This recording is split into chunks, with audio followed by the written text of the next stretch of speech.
नमस्कार, मैं प्रीति और आप देख रहे हैं वी एक्सपर्ट न्यूज। आइए बढ़ते हैं खबरों की ओर। आम आदमी पार्टी की नेत्री आतिशी मारलेना ने दी बीजेपी को चुनौती। अब बीजेपी के अध्यक्ष जेपी नड्डा को गिरफ्तार करके दिखाई ईडी। आइए देखते हैं उन्होंने आगे क्या कहा। दिल्ली के तथाकथित शराब घोटाले में 2 साल से सीबीआई और ईडी की जांच चल रही है। इस 2 साल में बार बार चाहे लोअर कोर्ट हो, चाहे हाई कोर्ट हो, चाहे सुप्रीम कोर्ट हो, एक सवाल बार बार उठा है कि मनी ट्रेल कहां है, पैसा कहां गया। ऐसा कहा गया कि शराब कारोबारियों को मुनाफा पहुंचा, बहुत ज्यादा मुनाफा पहुंचा। लेकिन अगर उन्हें मुनाफा पहुंचा तो उन्होंने किसको रिश्वत दी, उन्होंने किसको पैसे दिए? क्योंकि 2 साल की जांच के बाद, सैकड़ों रेड के बाद, हजारों लोगों को क्वेश्चन करने के बाद आम आदमी पार्टी के किसी भी नेता, किसी भी मंत्री, किसी भी कार्यकर्ता के पास से 1 रुपए की भी प्रोसीड्स ऑफ क्राइम की रिकवरी नहीं हुई। आज तक आम आदमी पार्टी के किसी भी नेता के पास प्रोसीड्स ऑफ क्राइम का, इस मनी ट्रेल का 1 रुपया भी नहीं मिला। और ये सवाल बार बार सुप्रीम कोर्ट ने भी कोर्ट में पूछा और अपने आदेश में भी लिखा कि मनी ट्रेल कहां है।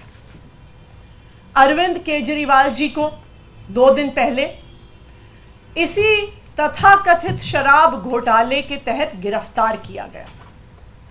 अरविंद केजरीवाल जी की गिरफ्तारी सिर्फ एक व्यक्ति के बयान के आधार पर है। यह व्यक्ति कौन है? इस व्यक्ति का नाम है शरत चंद्र रेड्डी। शरत चंद्र रेड्डी औरोबिंदो फार्मा करके एक बहुत बड़ी दवाइयां बनाने की कंपनियों के मालिक हैं। इनके पास कई और कंपनियां भी हैं, जिसमें से 2 प्रमुख कंपनियां हैं, एपीएल हेल्थकेयर और यूजिया फार्मा। शरत चंद्र रेड्डी जी को भी दिल्ली की एक्साइज पॉलिसी में शराब के कुछ दुकानें मिली, उनको कुछ जोन मिले। शरत चंद्र रेड्डी को 9 नवंबर 2022 को क्वेश्चनिंग के लिए बुलाया गया और शरत चंद्र रेड्डी ने साफ साफ कह दिया कि मैं कभी अरविंद केजरीवाल से मिला नहीं, मेरी उनसे कोई बात नहीं हुई, मेरा आम आदमी पार्टी से कोई लेन देन नहीं है।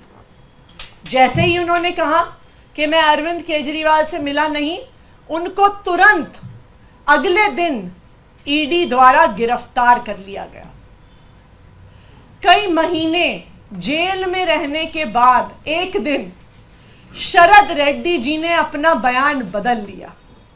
शरत रेड्डी जी कहते हैं कि मैं अरविंद केजरीवाल जी से मिला भी। शरत रेड्डी जी कहते हैं कि मेरी उनसे शराब घोटाले पे बात भी हुई। और जैसे ही शरत रेड्डी ये कहते हैं, उनको जमानत भी मिल जाती है ईडी के द्वारा। लेकिन ये तो सिर्फ बयान है। पैसा कहां है? मनी ट्रेल कहां है? क्योंकि बीजेपी और उनका राइट हैंड इन्फोर्समेंट डायरेक्टरेट तो बार बार कह रहे हैं कि शराब घोटाले में पैसा बना और शराब के दुकानदारों ने इस पैसे को भ्रष्टाचार में, इस पैसे को रिश्वत के तौर पे दिया। लेकिन ये तो शरत चंद्र रेड्डी का सिर्फ बयान है, जिसके आधार पर अरविंद केजरीवाल को गिरफ्तार किया गया है। मनी ट्रेल कहां है? मैं बताती हूं आपको कि मनी ट्रेल कहां है। ये है मनी ट्रेल शरत चंद्र रेड्डी की कंपनियों द्वारा दिया गया इलेक्टोरल बॉन्ड्स में भारतीय जनता पार्टी के बैंक अकाउंट में पैसा।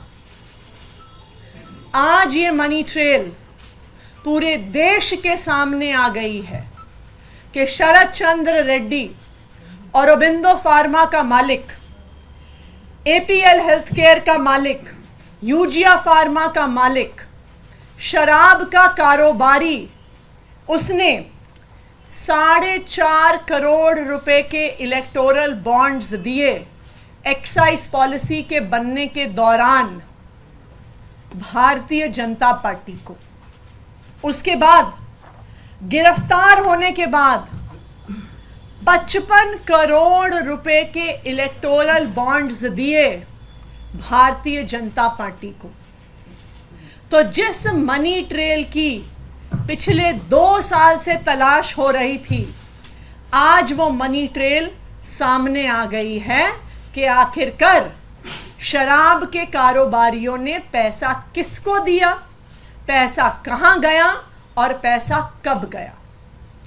तो अब मैं प्रधानमंत्री नरेंद्र मोदी जी को चैलेंज कर रही हूं, मैं उनके राइट हैंड इन्फोर्समेंट डायरेक्टरेट को चैलेंज कर रही हूं कि आज शराब घोटाले की मनी ट्रेल मिल गई है।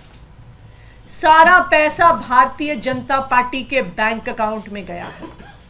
तो enforcement directorate Bharatiya Janata party को आरोपी बनाए और enforcement directorate Bharatiya Janata party के राष्ट्रीय अध्यक्ष जेपी नड्डा को गिरफ्तार करे, क्योंकि अब पहली बार एक्साइज पॉलिसी के मामले में आधिकारिक मनी ट्रेल सामने आ गया है और ये मनी ट्रेल सीधा शराब के कारोबारियों से भारतीय जनता पार्टी के बैंक अकाउंट में गया है। ऐसे ही खबरों को देखने के लिए बने रहे हमारे साथ और देखते रहें वी एक्सपर्ट न्यूज। वीडियो पसंद आई हो तो चैनल को लाइक करें, शेयर करें एंड सब्सक्राइब करें।